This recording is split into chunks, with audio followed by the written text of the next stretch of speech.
meneruskan ngaji yang sempat tertunda sudah beberapa kali. Saya memang termasuk orang yang sangat menekuni ilmu seperti yang dikatakan Pak Fathul Wahid lagi. Dikatakan lagi berkali-kali bahwa memang penelitian itu saya berkali-kali bilang tidak harus orang-orang pinter banget sebetulnya. Karena perangkat yang disediakan Allah ini juga menyediakan untuk orang-orang bodoh. Dan itu hikmah terbesar dari Islam. Jadi Islam ini bisa difahami orang pinter juga oleh orang-orang yang enggak pinter. Saya punya kenangan tentang ilmu astronomi. Kita belajar falak itu jelimet Pak Fathul Wahid, jelimet sekali. Ketika ada perdebatan misalnya awal Ramadan itu Ahad sama Senin. Saya ulang lagi misalnya Ahad, Minggu sama Senin. Karena kita ini di pesantren kalau bilang Minggu itu kadang dilarang, harus bilang Ahad. Apalagi kiainya Pak Fathul Wahid di Kudus, Kiai Turehan itu fanatik, itu enggak boleh orang bilang Minggu, harus bilang Ahad. Yang lucu itu ada seorang kiai yang sangat fanatik terhadap Islam, itu enggak mau kalendernya ditulis kenaikan wafat Isa Al-Masih. Karena keyakinan umat Islam bukan Isa yang wafat tapi Sibeh Isa. Itu di kalender Kudus kan wafatnya dalam kurung Sibeh Isa. Ya, yang menyerupai Isa, jadi saking fanatiknya tetap menulis sesuai keyakinan.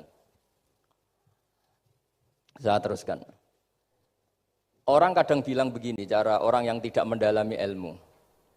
Sama-sama kiai, sama-sama ormas Islam kok beda awal Ramadan, sehingga jadi debat Ahad atau Minggu sama Senin. Saya punya mak-mak ya, kalau orang sepuh itu yang dulu ikut buyut saya. Jadi saya ini generasi kelima, itu orang itu muammar, ditakdir umurnya panjang.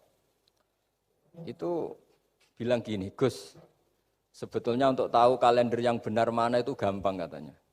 Cari tanggal 15, nanti kelihatan siapa yang salah. Ternyata betul, kalau dihitung Ahad, nanti 15-nya misalnya jatuh hari apa, nanti kelihatan, ternyata pas yang dikatakan 15 versi Ahad itu bulan belum purnama. Purnamanya itu di versi mereka yang tanggal 16. Berarti benar mana? Yang Senin kan? Tapi yang versi Senin, ternyata betul pas 15 pas purnama. Artinya apa? Allah menyediakan perangkat untuk menguji Senin apa Ahad dengan cara awam, yaitu nunggu tanggal 15. Artinya gini, kata siapa yang tahu itu hanya orang pinter gitu. Orang awam juga bisa tahu. Karena agama ini milik bersama, ya milik orang pinter, milik yang tidak pinter. Sehingga dalam pola-pola Islam, di antara madhab Syadzili, madhab Thariqah Naqsyabandiyah, itu beliau di antara kampanyenya gini, kata Thariqah Naqsyabandiyah. Thariqah kami ini, yastawi fistifadatiha ar-rijalu wasibyan. Popularitas Thariqah saya, mudahnya difahami ini antara orang pinter yang sudah dewasa sama anak-anak kecil ini sama. Kenapa demikian? Kalau dalam filosofi kebenaran itu ada pepatah fa innal haqqa adharu min syamsidz dhahirah. Kebenaran itu lebih jelas ketimbang matahari di siang hari. Sehingga mereka dengan mudahnya mensifati Allah misalnya adz-dzahir, zat yang begitu jelas. Kenapa Allah begitu jelas? Karena ulama dulu cara kalau dalam bahasa pondok mensifati, menstatuskan. Alam raya ini maujud. Maujud itu ada. Di mana-mana sesuatu yang ada itu ya diciptakan oleh yang ada. Masa Anda ada kok menciptakan yang ada. Sehingga mereka tidak pernah tertarik sama paham komunis, ateis, bahwa alam ini dimulai dari ketiadaan. Pertanyaannya adalah bagaimana sesuatu yang tiada menyebabkan yang ada. Sehingga ulama dulu pinter, sifat wajib itu apa? Wujud. Karena alam raya ini kadung wujud, kadung maujudat, maka Allah harus wujud.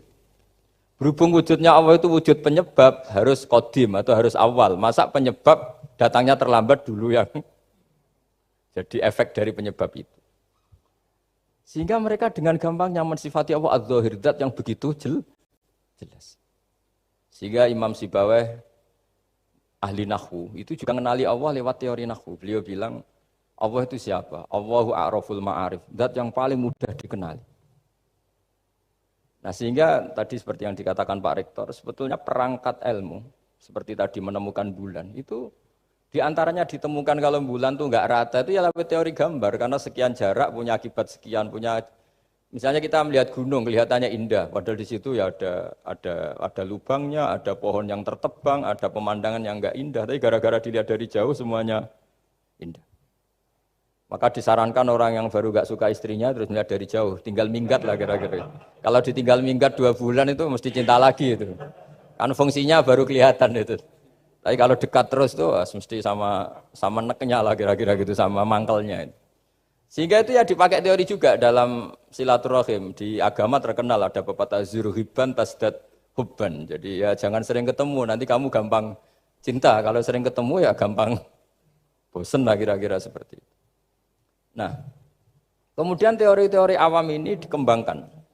Yang awam, jadi dulu orang menemukan matahari itu besarnya kayak apa, rembulan besarnya seberapa, itu dilihat setiap kita melihat mobil itu jarak 1 kilo masih kelihatan sekian meter. Nanti kalau 2 kilo berkurang sekian senti, kalau 3 kilo berkurang sekian senti, terus dikalikan ya kira-kira seperti itu. Kalau rembulan masih kelihatan segede itu berarti kali sekian pengurangan tadi. Terus ditemukan. Makanya kita Pak Fathul Wahid yang di pesantren, yang memang serius ngaji, itu di situ ada ilmu falak. Itu ditemukan sebelum ada teknologi. Jadi kita tahu gerhana itu lamanya berapa, terus yang kena gerhana sisi mana, terus itu dihitung. Karena dari dulu sains, ilmu itu di atas teknologi. Jadi kalau keyakinan kita di pesantren, teknologi itu hanya menyumbang nggak sampai 30%. Jadi orang bisa menemukan pesawat misalnya itu karena melempar batu, kalau masih ada tekanan, batu itu tidak akan jatuh. Padahal batu itu tidak ada mesinnya, asal ada tekanan dia tidak jatuh. Terus dihitung. Kecepatan berapa yang menjamin sesuatu itu tidak jatuh. Hanya ditemukan pesawat, meskipun mau landing harus tetap banter, karena kalau tidak banter jatuh. Itu dihitung, artinya dari sains dulu, baru ditemukan teknologinya untuk gimana supaya tetap kecepatan sekian itu ketika mau landing. Nggak boleh pesawat direm, kalau direm ya jatuh, karena tadi seperti batu dilempar, dia nggak jatuh ya kalau masih ada tekanan. Sehingga instrumen itu ditemukan juga di bab tauhid. Saya punya kitab namanya Hasyiatut Turmusi, dikarang ulama top Indonesia, namanya Syekh Mahfud At-Turmusi.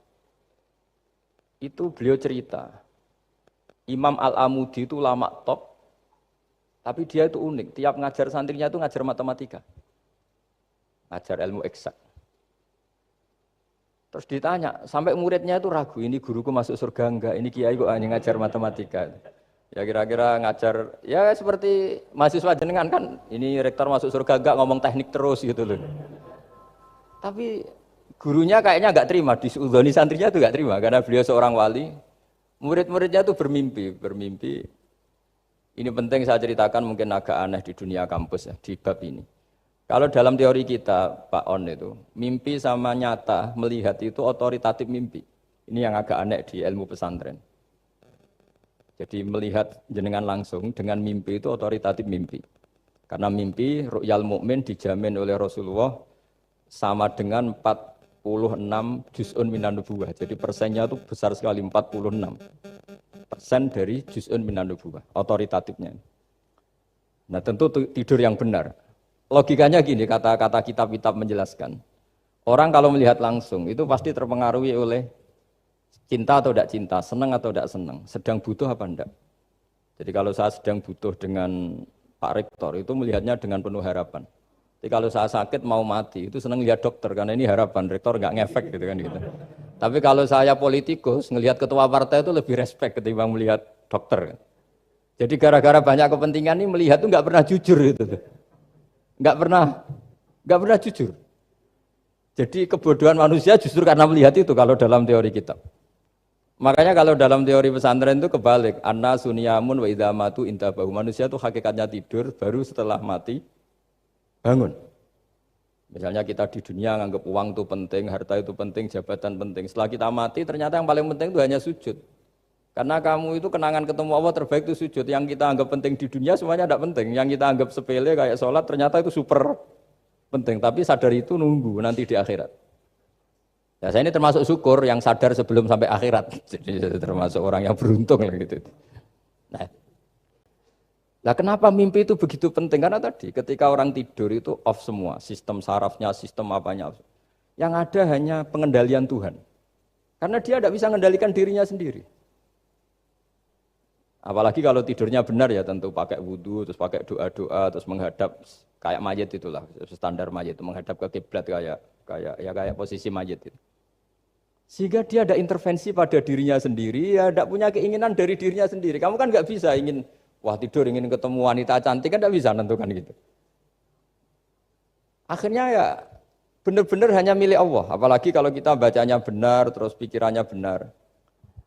Makanya uniknya dalam Islam adalah doa mau tidur dengan wiridan setelah sholat itu ajarannya Nabi banyak mau tidur.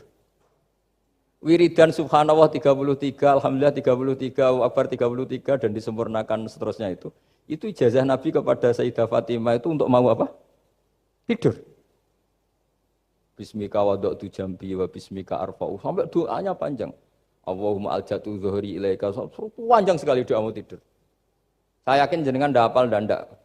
Paling ya bismika wada'tu jambi apa? Bismika Allahumma ahyawamu. Itu sebagian ustaz bilang itu doa ngaji katanya.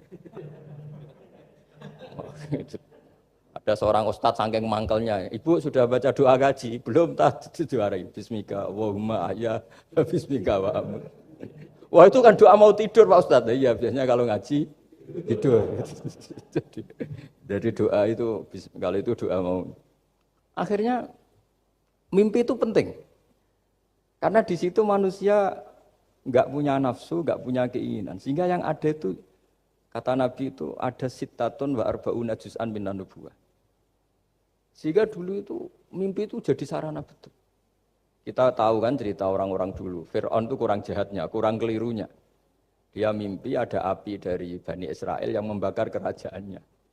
Dan semua pentakwilnya sepakat, itu maksudnya Anda akan dihabisin kerajaan Anda oleh bayi dari Bani Israel.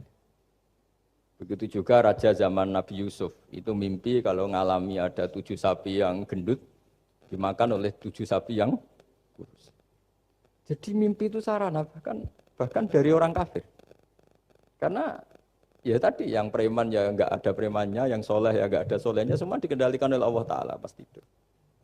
Sehingga tidur ini menurut agama lebih otoritatif, asal dengan tidur yang benar. Jangan tidur sambil ngerokok, terus terbangun karena ininya kena itu. Nah, cerita-cerita unik begini, kalau tidak orang pesantren itu tidak tahu. Karena ini memang khas pembalikan satu fakta yang diyakini orang banyak. Sehingga ulama dulu itu cerita, ini saya teruskan. Imam Amudi itu akhirnya murid-muridnya mimpi. Mimpi di situ tanya, Pak Ustadz, Anda masuk surga enggak ketika hidupnya hanya nerangkan matematika? Oh iya, saya bahkan enggak sekedar di surga. Malaikat dikumpulin Allah untuk mendengarkan presentasi saya ngajar matematika. Jadi kata dia cerita, Allah bilang gini ke malaikat, hei para malaikatku, kenapa kamu iman sama saya? Ya karena saya melihat engkau ya Allah, melihat kekuasaan engkau. Tapi imannya orang ini itu melebihi iman kamu. Wah ya tidak bisa, saya melihat engkau langsung, ini tidak melihat engkau langsung. Kenapa begitu yakin seperti yakin kita? Oh iya.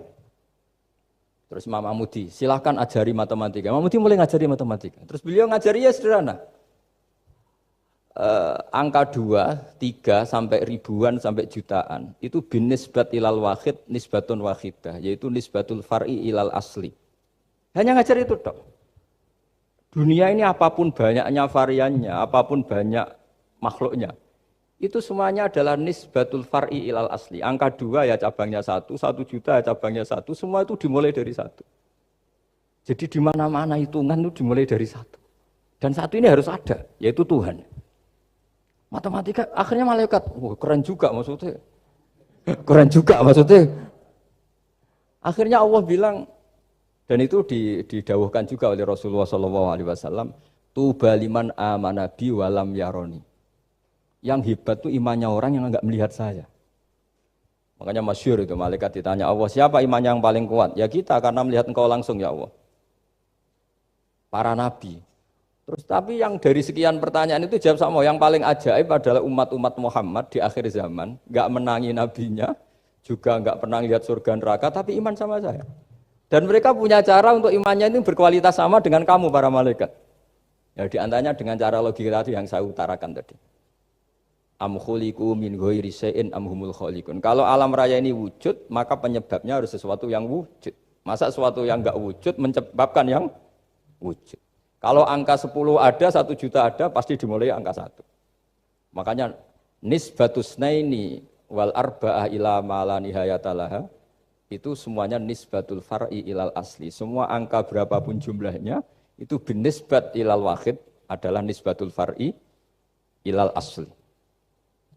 Itu cara-cara, makanya tadi kajian ilmu itu tidak ada habis-habis.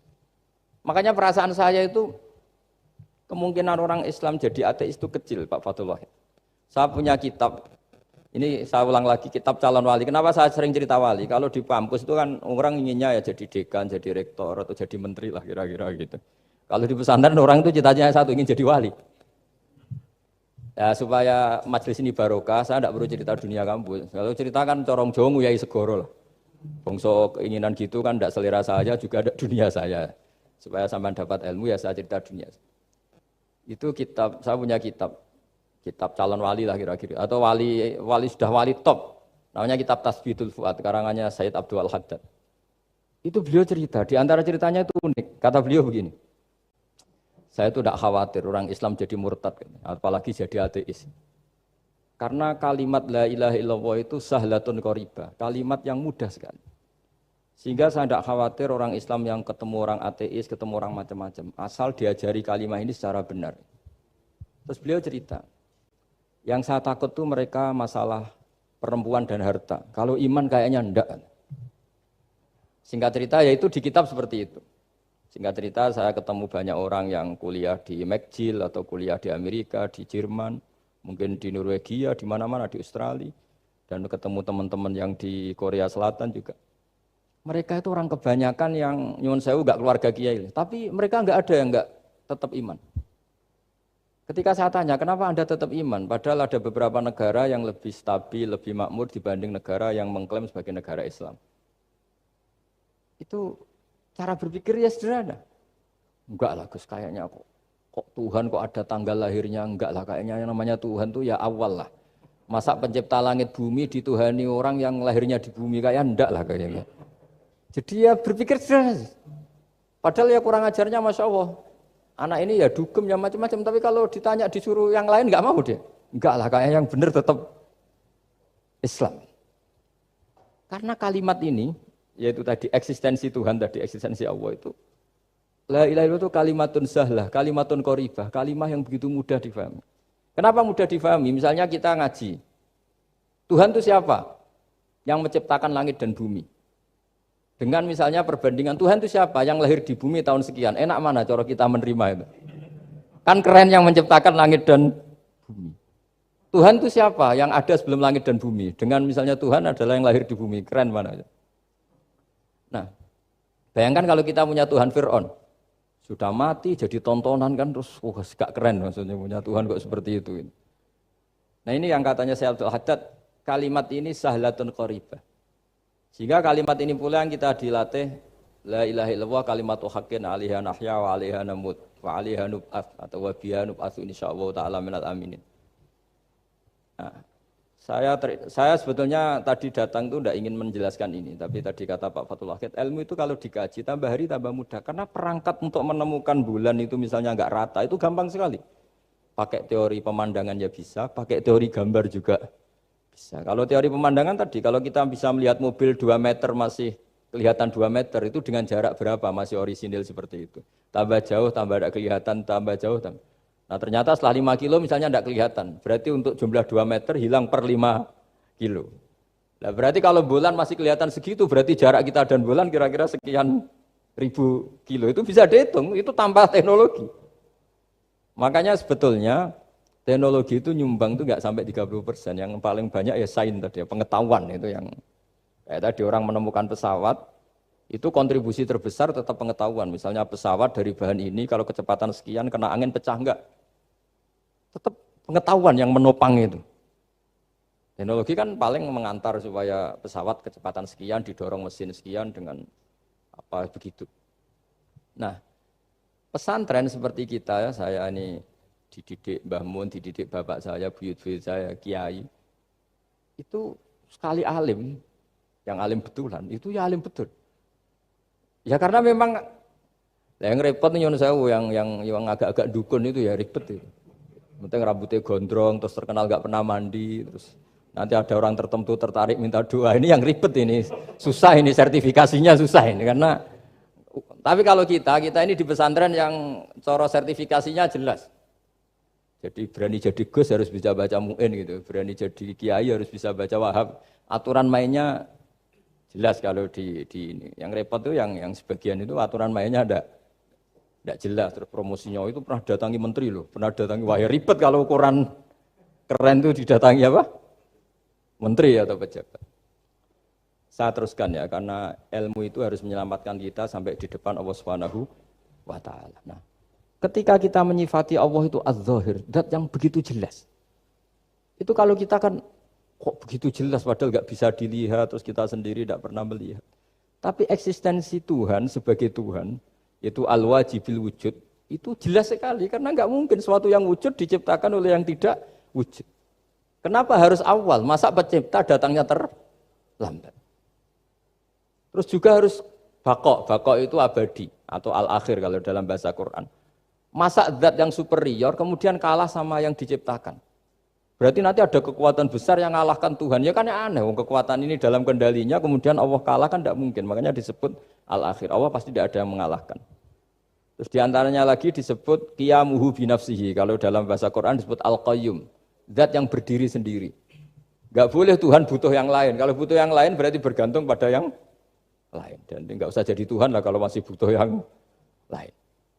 Sehingga karena kekuatan ini, saya ulang lagi, karena kekuatan ini, ketika anak-anak mahasiswa kuliah di Jerman atau di Swiss, di negara-negara yang lebih bahagia ketimbang negara yang mayoritas Muslim, itu mungkin mereka tertarik sama sistem negara itu karena ada jaminan sosial ini. Tapi nggak pernah tertarik sama Tuhannya negara itu. Karena dihitung-hitung tadi Tuhannya mesti keren kita gitu. Jadi, ini cerita ke saya Abdul Haddad. Kata saya Abdul Haddad, kamu tidak usah khawatir lah umat Islam murtad atau jadi ateis gitu. Karena penjelasan tauhid Islam itu begitu jelas. Jadi by design manusia itu pasti nerima tauhid kira-kira gitu. Jadi ini pentingnya adz-dzahir. Jadi Allah itu begitu apa? Jelas. Tapi Allah juga mensifati dirinya al-batin. Ya, al-batin itu enggak mudah dikenali. Kenapa? Karena tubuh kita desainnya ini profan. Tubuh kita tidak sempurna, rentan. Nah, tentu sesuatu yang enggak sempurna ini tidak bisa melihat zat yang super apa? Sempurna. Kita bisa rusak sementara Allah tidak. Nah karena alasannya tubuh kita ini didesain untuk rusak, maka di surga itu keyakinan para ulama orang bisa melihat Allah karena desain tubuhnya sudah dirubah dari desain profan menjadi keabadian. Sehingga di sini terus ada kelayakan melihat. Itu pun tetap min ghairi kaifin walan hisorin, tetap ya bisa melihat tapi corong Jawa itu kecelok melihat tapi tidak sampai paham.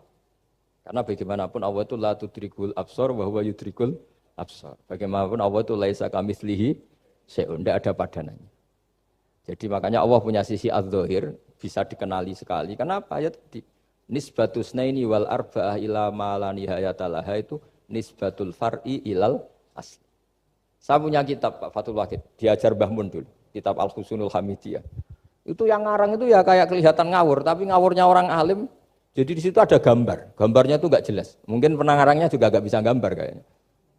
Wah bulat, benang bulat ada, gambar gunung ada, gambar yang tambah ngawur ya banyak sekali. Gambarnya itu enggak ada yang jelas.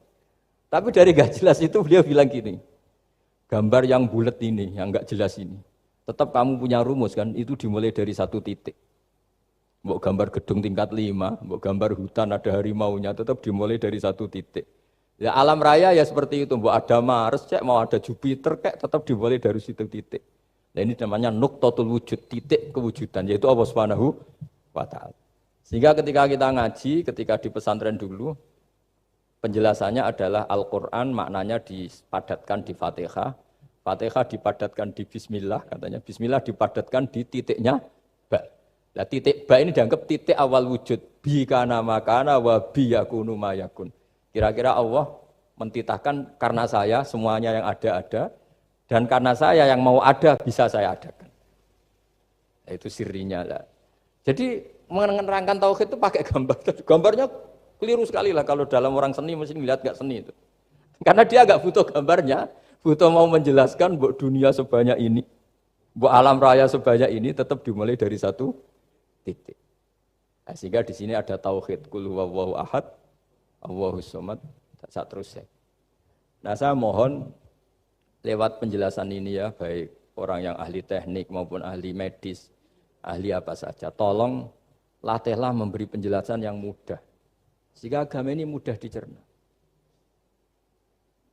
Sehingga kalau ini dijelaskan cara mudah beragama itu jadi gampang. Makanya ciri utama agamanya orang-orang baik itu satu. Man radiya billahi robba. Radiya itu senang banget. Kenapa senang banget? Karena memang agama ini nyaman, indah. Jadi datang dengan kebenaran yang mudah dicerna. Coba kalau agama ini datang dengan cara misalnya gini. Kamu harus menuhankan ini. Dan kita tahu itu lahirnya di bumi. Kan ada yang ganjel. Kok Tuhan sama buminya dulu, buminya ini gimana ini? Kan pusing. Bu Anda profesor nggak bisa jawab itu. Tapi kalau Tuhan itu adalah yang ada sebelum langit dan bumi kan, ya iyalah masa Tuhan terlambat datangnya kan terus enak gitu. Menerimanya itu. Makanya di antara kekalahan Fir'aun berdebat, ya Nabi Musa ya Nabi lah, juga proses ya. Nabi Musa ketika ditanya Fir'aun, wa ma rabbul alamin, Tuhan kamu itu siapa? Jawabnya Nabi Musa, Rabbus samawati wal ardi, yang menuhani langit dan bumi. Itu Fir'aun masih bisa ngeles. Saya jalan-jalan kemana-mana, yang dituhankan saya, berarti yang Tuhan ya saya dong. Ma'alim tulakum min ilahin apa? Ghairi, kata Fir'aun. Soal Tuhan kamu di langit, begini kata Fir'aun. Haman dipanggil, Haman bikinkan piramida yang paling tinggi. Saya ingin melihat Tuhannya Musa. Musa bingung kan? Padahal kalau naik piramida nanti Fir'aun pun tidak bisa melihat Allah kan? Wong yang Nabi yang kiai aja nggak bisa melihat apalagi Fir'aun. Padahal celakanya ketika dia tidak melihat Allah, dia akan mengatakan Allah itu tidak ada, ribet kan? Itu penjelasan tentang Tuhan ini sebetulnya sudah absolut lah. Rabbus samawati wal ardi, Tuhannya langit dan bumi. Tapi itu nggak ngefek, di perdebatan nggak ngefek. Yang ngefek adalah ketika Musa bilang gini, Rabbukum wa rabbu abaikumul awwalin. Sing nuhani buyutem. Wah kaget pengawal-pengawalnya langsung do iman meskipun secara siron, secara rahasia. Iya, nah, Quran pangeran berarti buyute ra di pangeran. Kan pangerane putune berarti buyute wah ribet kan? Ya kalau Fir'aun Tuhan, bapaknya tambah Tuhan kan, mbahnya, buyutnya. Akhirnya kata pengawal Quran, geblek tenan Fir'aun.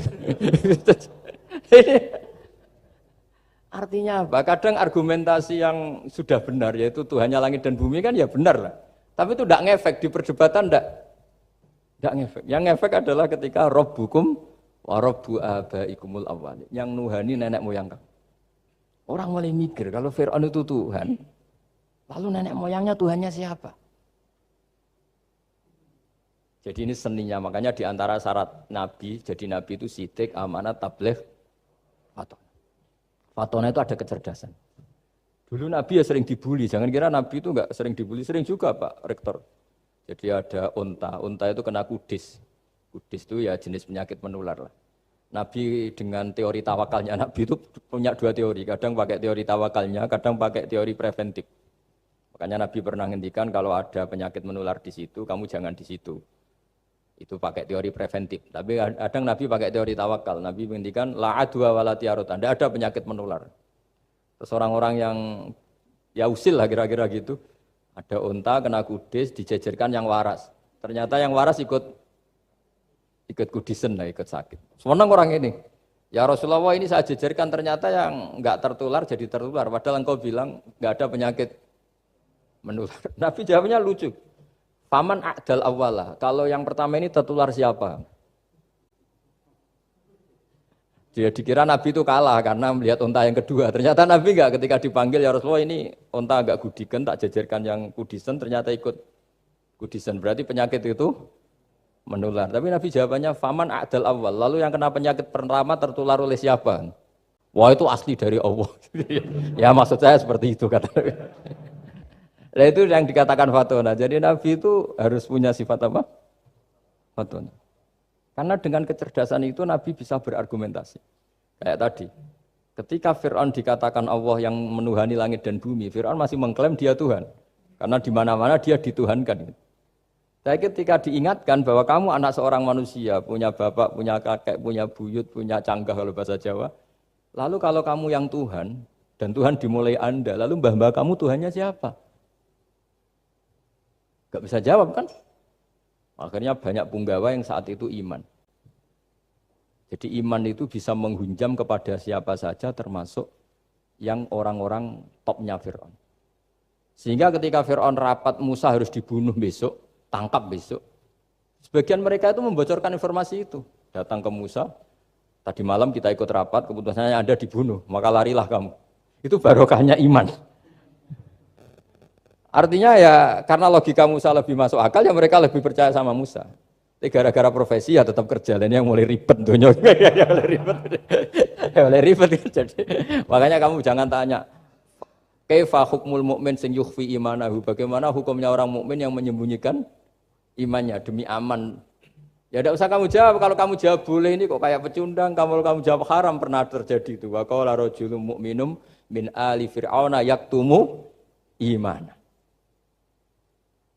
Ini khazanah ya, jadi saya mohon mengkaji Islam itu harus dengan sisi-sisi yang bisa difahami orang pinter juga orang bodoh. Kata Imam Ghazali banyak itu, karena hadatin itu harus difahami orang pinter juga orang bodoh. Terus contoh yang paling populer tentu sering saya utarakan masalah iddah. Iddahnya orang terceraikan itu 3 kali masa suci. Kalau menurut Abu Hanifah 3 kali masa haid. Orang pintar tahulah kalau perempuan sedang haid, menstruasi pasti sedang tidak hamil. Sehingga kalau dia sudah haid 3 kali ada kepastian tidak hamil. Kalau tidak hamil artinya apa? Enggak ada sperma dari zaut awal, suami pertama yang jadi anak dia. Padahal tujuan iddah adalah nanti kalau di hubungan suami istri sama suami kedua, jelas anaknya suami kedua. Tapi kalau andai kan tidak ada iddah kan malam hubungan suami istri, pagi bentrok cerai, terus kawin. Kumpul suami istri lagi, terus nanti anaknya itu anaknya siapa? Kan nggak jelas. Kalau sampean bisa klaim lewat DNA, DNA juga mungkin secara ilmu objektif Pak Rektor. Masalahnya juga bisa disuap kan? Saya sering dibantah orang-orang itu. Wah Gus DNA itu otoritatif karena gini-gini nggak mungkin bohong kamu. Ya DNA-nya nggak bohong, pegawainya bisa disuap kan? Kayak nggak tahu manusia apa nggak tahu Indonesia nggak tahu terus. Itu yang sensitif itu yang mulai wilayah sensitif itu. Kayak tahu manusia apa kayak tahu Indonesia? Manusia aja ya sudah. Berarti Anda sangat nasionalis. Jadi ribet kan? Maka dianjurkan ada iddah. Dengan iddah selesai berarti benar-benar perempuan ini baru atur rohmi, rahimnya steril dari unsur mani zaut awal. Dan kalau 3 kali masa suci itu artinya apa? Kira-kira 3 bulan. Kira-kira ya. Wal mutallaqatu yatarabbasna bi anfusina salah satu apa? Quru. Pertanyaannya kalau 3 bulan, andai kan tidak pakai teori ilmiah, menstruasi itu sudah teori ilmiah.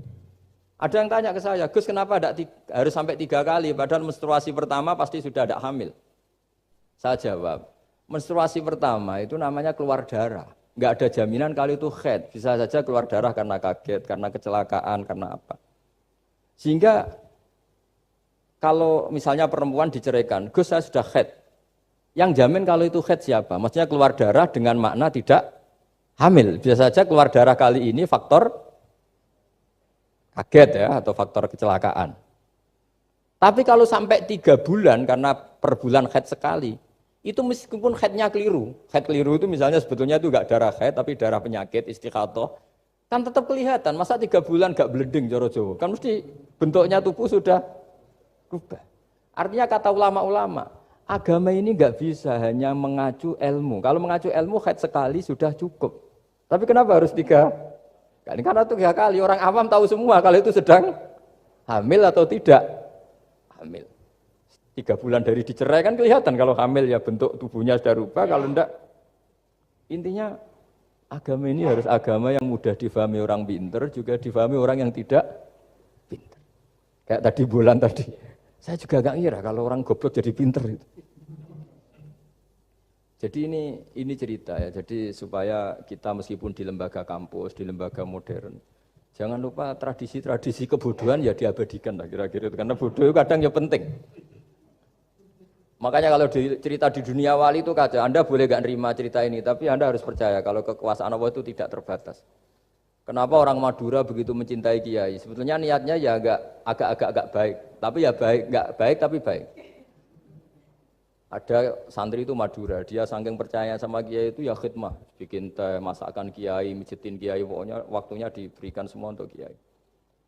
Dan dia nggak pernah ikut ujian, apalagi ujian kelulusan disertasi dokter nggak pernah dia. Kalau sekolah nggak pernah ikut ujian. Sudah ya saya ridho jadi orang bodoh, sementing ikut jenengan. Suatu saat orang ini mati, kiainya tuh pusing, waduh mati. Ini di dalam alam mimpi itu, kamu boleh gak percaya, nggak wajib percaya memang. Ini kan ada akidah, jadi tidak wajib percaya. Ditanya sama malaikat, Marabbuka, Tuhan kamu siapa? Jawabannya lucu, malaikat kamu itu gimana? Di mana-mana tanya sama orang pinter, orang bodoh kok kamu tanya? Pusing kan malaikatnya. Di mana-mana namanya tanya, itu ya sama orang pinter. Masa orang bodoh ditanya? Yang bener aja kamu. Makanya bodoh ini ya senjata, makanya ini kita kalau pinter ya alhamdulillah, kalau bodoh ya alhamdulillah. Karena bodoh itu penting. Kalau negara ini tidak makmur, yang disalahkan mesti para rektor. Gunanya apa ada rektor kalau nggak solusi bagi bangsa ini? Orang bodoh pasti nggak disalahkan kan? Nanti kalau ada hisab, kenapa Indonesia carut marut? Yang dipanggil Allah itu menteri rektor, pasti itu. Apa kontribusi Anda sebagai orang pinter, sebagai profesor, sebagai orang bodoh aman? Santai, nggak kena panggilan kan? Karena Anda harus bertanggung jawab. Akhirnya terus malaikat tanya, lalu yang pinter siapa? Yang di atas itu, kiainya yang nalkin itu, yang di atas itu. Walhasil kiainya itu karena wali itu dengar. Ya wele cung bodoh kok terus nganti wis mati. bodoh kok kamu bawa sampai mati. Jadi kadang orang bodoh itu ya pinter tadi, malaikat tuh kamu itu gimana? Di mana-mana tanya itu ya sama orang pinter. Orang bodoh kok kamu tanya. Ya ribet kan kalau sudah ketemu seperti itu. Nah, Nabi juga sering ngalami dialek sama orang bodoh. Kadang Nabi yang ngalah, kadang logikanya orang bodoh itu lebih gampang. Itu ada orang pencari dop itu semacam kayak biawak ya. Tapi tidak biawak, kayak semacam biawak. Ketemu Nabi, kamu tahu kalau saya ini Rasulullah? Tidak tahu ya. Ya kamu harus iman kalau saya ini Rasulullah. Hatta yu'mina laka hadad dob. Ya kalau hewan ini iman sama kamu ya saya iman. Ribet kan ukurannya itu. Waduh, untung Nabi betul.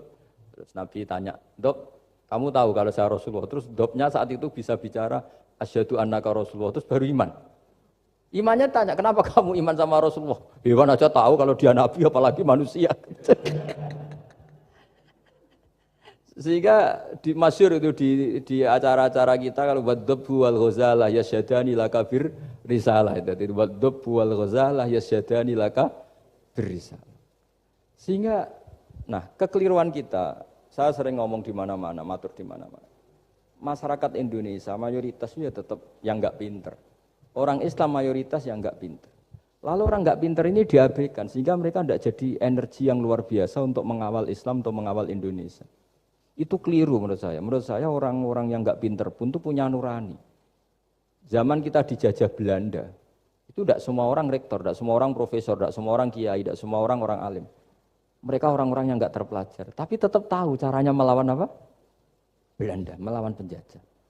Karena tadi manusia ini diciptakan itu sudah punya pengetahuan. Seperti mukadimah dibaca Pak Rektor, Iqra wa rabbukal akram alladzi 'allama bil qalam 'allamal insana ma lam ya'lam. Jadi bawaan manusia itu akan tahu untuk sesuatu yang perlu diketahui meskipun dia orang bodoh. Saya ulang lagi, meskipun mereka orang apa?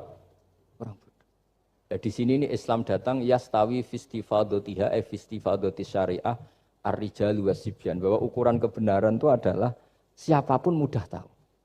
Bahwa angka 2, angka 3, angka 5 itu adalah far'ul wahid, cabang dari angka 1. Fal aslu huwal wahid. Yang asli adalah angka 1. Dan 1 ini harus 1. 0, itu ditemukan untuk setelah ada angka 1. Jangan keliru kamu. Tanpa ada angka 1 tidak ada 0, 0, ada gunanya kalau ada 01. Misalnya ada orang bilang, tapi kan ada 0,5, tetap saja harus ada angka 1. Enggak bisa. Kamu bayangkan 0,5 kan karena ada 1. Artinya apa? Kamu bilang separuh dari 1. Tapi itu pun karena sudah ditemukan aljabar. Makanya kalau dalam matematika Arab, mungkin di sini banyak orang eksak. Kalau matematika Arab itu mudah sekali Pak. Orang Arab itu enggak mau bilang 2,5. Misalnya zakatnya tijarah itu 2,5. Itu kan kalau kita zaman SD kan garap porogapit. Itu orang Arab enggak mau. Saya pernah cepet-cepetan garap matematika, yang ahli matematika sama saya, itu cepet saya. Karena saya pakai matematika bodoh. Justru itu gampang. Kalau orang Arab cara berpikir gini, kalau bilang 2,5 itu rubu'ul usur. Apa? Rubu'ul usur. Dari rubu'ul usur gini, 1/4 dari 1/10. Jadi misalnya 100 1/10-nya berapa? 10. Setelah 10, 1/4-nya berapa? 2,5. Jadi bertahap, rubu'ul usur. Sehingga misalnya gitu, 1 juta kan angkanya nolnya kan 6. Kalau kamu porogapit 2,5 kan keweselan dia porogapit. Kalau orang Arab gampang, 1 juta 1/10-nya berapa? 100. 1/4-nya 25. Berarti 2,5-nya 1 juta 25.000. Orang Arab bilangnya rubu'ul usur. 1/4 dari 1/10. Jadi di 1/10-kan dulu baru di 1/4. Jadi lebih cepat. Sampai pakarnya tanya, Gus kok bisa gini? Wah, aku anak kiai ngawur ya. Saya ini, makanya banyak orang pesantren itu pintar matematika. Sebetulnya matematika yang model, ya sebenarnya kayak agak model bodoh itu. Tapi itu gampang, orang awam gampang. Kalau kita kan enggak, misalnya zakatnya zuruk, zakatnya tanaman itu 1/10 atau 1/20. Kalau orang Arab enggak mau 1/10 atau 1/20. Berarti kalau 100 ton atau 100 pintal berarti berapa? 10 atau 5 kan? 1/10-nya 100 berapa? 10. Kalau 1/20-nya 5. Kalau hitung-hitungan di fikih zakat orang modern kan 1/10 atau 1/20. Kalau orang Arab enggak mau bilang gitu. Zakatnya zuru itu al-usur, 1/10. Berarti per 100 ton misalnya 10. Atau nisful usur, separuh dari 1/10. Jadi enggak mau bilang 1/20. Usur atau nisful usur. Gampang mana coba? Ya kan, usurnya kan 10. Kalau nisful usur 5 atau 1/20. Daripada gawe porogapit, wah seruat. Jadi kita ini yang kelihatan goblok matematikanya ya pinter juga gitu. Meskipun ya tetap goblok karena tidak nekuni gitu. Sehingga di pondok itu ya dulu diajarkan faraid, falak itu ya gampang sekali karena memang hitungan Arab gitu. Kalau bilang 2/3 itu sulusani apa? Jadi 6. 2/3-nya 6 berapa? 6 sulusnya berapa? Sepertiganya? 2. Nah, sepertiga itu 1/3 2 kali. Berarti berapa? 4. Ya, 6 itu 2/3-nya kan? Pokoknya bahasa Arabnya sulusan, kalau orang terjemahnya berapa? Kalau orang 2 kali 1/3 apa? 2/3. Sulusan itu 2/3. Nah, itu kalau orang Arab bilang enggak 2/3, sulusani.